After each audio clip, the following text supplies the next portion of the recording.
Bonjour, ici Claudine Chauveau-Tardif, bienvenue aux Nouvelles locales. À Lac-Beauport, lors de la séance du conseil municipal qui s'est tenue le 13 janvier, le maire Charles Brochu a annoncé qu'il ne finirait pas son mandat afin d'aller relever un nouveau défi professionnel. Même si l'on savait qu'il ne briguerait pas un nouveau mandat en novembre prochain, il l'avait d'ailleurs précisé en campagne électorale en 2021, on ne pouvait présager qu'il n'irait pas au terme de son mandat de 4 ans. Un nouveau défi s'est présenté qu'il ne pouvait refuser, un défi qui allait l'amener à l'Amalbaie. M. Brochu est fier des acquisitions de terrain qu'ils ont fait au cours des dernières années, comme ceux de M. Leboeuf, adjacent au chemin de la Passerelle. Il y a aussi une offre sur la table pour ceux qui jouxtent les sentiers du Moulin. D'ailleurs, comme annoncé à la séance de janvier, un évaluateur a été autorisé à procéder à l'analyse de l'offre faite aux propriétaires de ces terrains. Il est fier aussi d'avoir amélioré les conditions de travail des employés municipaux et des pompiers. Fier des politiques familiales et des aînés. Fier d'avoir fait de si belles et enrichissantes rencontres qu'il n'aurait jamais faites s'il n'avait pas été maire. Fier d'avoir été en politique pour les bonnes raisons. Apprenez-en davantage à ce sujet en lisant l'article complet à la page 3 du journal L'Écho du Lac. Des investisseurs privés souhaitent construire à leurs frais un centre sportif multifonctionnel à Sainte-Brigitte-de-Laval, dans la région de Québec, dont les coûts sont évalués à plusieurs dizaines de millions de dollars. Les entreprises de construction Concréa et Groupe Savard ont récemment approché les élus de la municipalité de la Couronne-Nord pour leur présenter leur projet, qui inclut notamment une patinoire et 2 terrains intérieurs de hockey-ball pouvant être aménagés en terrain de pickleball. Lors de la dernière séance du conseil municipal, le 17 décembre, les élus de Sainte-Brigitte-de-Laval ont voté en faveur d'une résolution autorisant la Ville à signer une lettre d'intention et d'appui au projet de complexe sportif. Obtenez plus de détails en visitant le www.sbdl.ca. La Ville de Québec, la municipalité des Cantons-Unis de Stoneham et Tewksbury et la Ville de Lac-de-L'Age vont adopter des modifications au règlement qui concerne la mise aux normes de certaines installations septiques autonomes situées dans le bassin versant de la prise d'eau de la rivière Saint-Charles et le programme de subvention rattaché. Ces règlements visent spécifiquement les installations septiques autonomes de plus de 30 ans ou celles constituant une nuisance au sens de la loi. Les modifications offriront davantage de flexibilité, de temps et de choix de technologie aux citoyens concernés. Aussi, la révision des taux maximum de subvention pour les technologies les plus onéreuses requises dans certains cas permettra une meilleure répartition des investissements. Renseignez-vous davantage au www.villestoneham.com. La grande générosité de la population a encore fait la différence pour bon nombre de familles en décembre dernier. Les bénévoles de la conférence Saint-Vincent-de-Paul de Notre-Dame-des-Laurentides et Lac-Beauport ont grandement apprécié la participation des entreprises du milieu à l'opération Guignolée 2024. Les bénévoles ont pu distribuer 62 paniers de Noël à des familles de chez nous afin de leur faire vivre un meilleur temps des fêtes. Au nom des membres de l'organisme et des familles aidées, l'équipe de la Saint-Vincent-de-Paul profite de cette tribune pour vous remercier pour votre implication en ces temps d'incertitude. Et depuis juin 2012, la Ville de Fossambeau-sur-le-Lac a établi des protocoles d'entente avec les villes de Sainte-Catherine-de-la-Jacques-Cartier, Pont-Rouge et Saint-Raymond afin de permettre à leurs citoyens de s'inscrire aux activités offertes sur le territoire des 2 villes au tarif résident. Les activités visées par l'entente doivent être offertes sur une base régulière et ne doivent pas être disponibles dans la ville de résidence du participant. L'entente avec la ville de Sainte-Catherine-de-la-Jacques-Cartier permet de s'inscrire aux activités sportives, culturelles et de loisirs. L'entente avec la ville de Pont-Rouge permet de s'inscrire aux activités de natation, de baseball, de hockey mineur et de patinage artistique. Et enfin, l'entente avec la ville de Saint-Raymond permet de payer le tarif résident lors de l'achat d'un billet journalier ou de saison au centre de ski Saint-Raymond. Pour plus de détails sur ces partenariats, visitez le site web de la ville de Fossambeau-sur-le-Lac. Saviez-vous que la location de salles et de plateaux d'activités est offerte aux citoyens et commerces locaux ainsi qu'à toute personne ou tout commerce en provenance de l'extérieur de la ville de Sainte-Catherine-de-la-Jacques-Cartier? Les espaces et les salles à louer ainsi que les tarifs sont disponibles au www.villescjc.com. La récente visite de Bonhomme Carnaval à la patinoire de Shannon le 25 janvier aura permis à plusieurs de vivre un moment magique en sa compagnie. Chaussé de ses patins, la mascotte du Carnaval de Québec, Bonhomme Carnaval, a partagé des instants enchanteurs avec petits et grands, parsemés d'éclats de rire et de séances de patinage. Nombreux sont ceux qui ont immortalisé cette rencontre inoubliable, dont les conseillers municipaux Saul Branco, Lynn Chiasson et Francine Girard. Pour ajouter au plaisir de cette journée, 350 portions de chocolat chaud ont été offertes gratuitement par le restaurant Valentine de Shannon, réchauffant les cœurs et les mains des nombreux participants. Rendez-vous au shannon.ca pour plus d'informations à ce sujet.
En février, on se mobilise pour les oiseaux.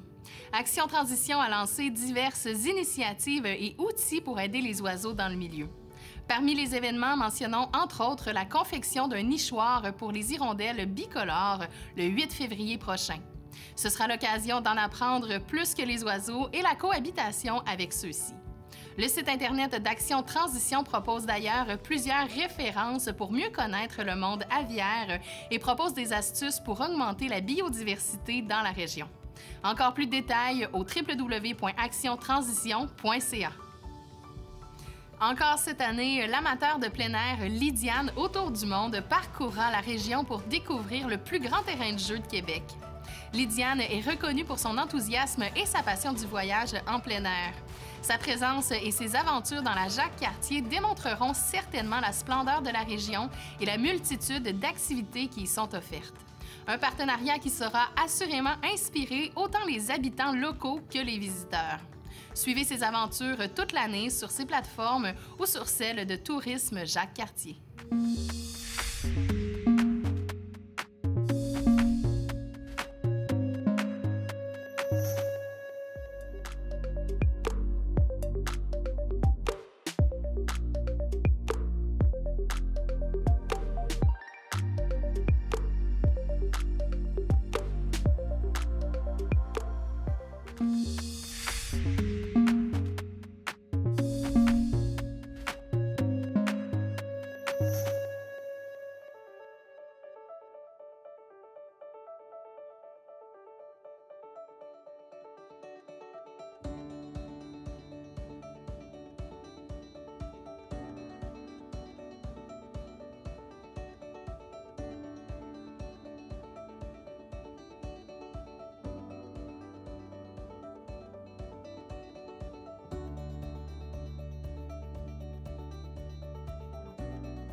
C'est maintenant le moment de vous proposer des activités qui proviennent directement du babillard de ccap.tv.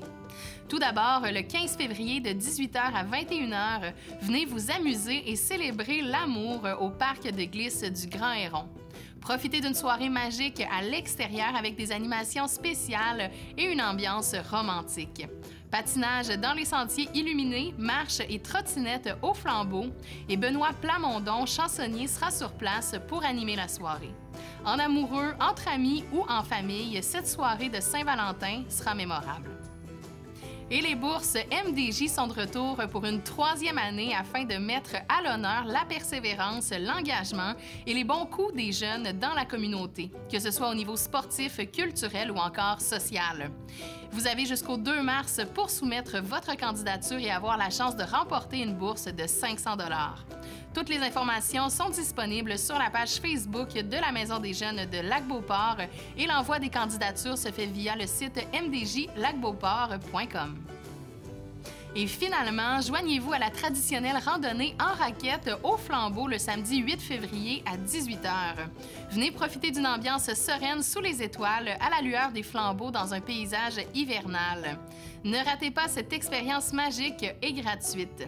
Notez que le départ aura lieu au Chalet des Sports de Shannon. C'est ce qui conclut les nouvelles locales du 3 février. À la semaine prochaine.